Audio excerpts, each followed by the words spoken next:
Alrighty, folks. So today we're going to talk about beating Seath, the Scaleless Coomer Crystal Cave Dragon, and his army of Crystal Beast deck monsters.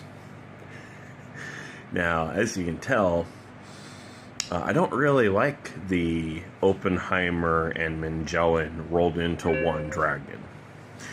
And, I don't like him for two reasons. Because the very first time you encounter him,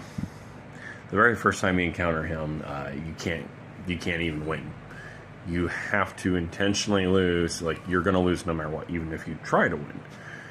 At which point you'll wake up in prison, and then you'll go through his whole royal library, and eventually you'll get to him. You have to go through invisible pillars. There's a bunch of moonlight butterflies sitting around. That's a bunch of bullshit. Once you get into the arena where he is at, all you have to do is whack the crystal that's in the arena and then stand in front of him and wail on him. Now, the biggest problem, and this is the second reason why I don't like him, is his attack primarily inflicts curse damage. Okay? So you basically have a stacking debuff that will just take you out of the match regardless of whether he's doing enough damage to actually kill you. So the Smaug chestplate, the Sentinel Greaves, the Champion Helmet, and I want to say the Sentinel Gloves, or maybe the Iron Giant Gloves. I don't remember which ones.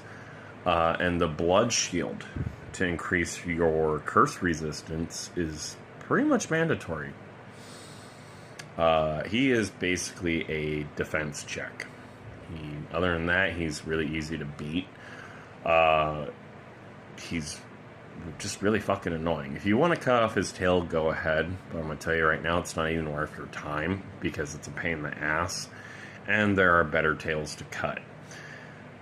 As far as beating him goes, he's not particularly weak to anything either. So, he is immune to magic damage. Okay? So make sure you're doing primarily physical damage. You can still use the Great Sword of Artorias here, but I would actually swap it out for, like, the Black Knight Sword. Okay? And that is the last boss before we get into good old Pling Pling Plong.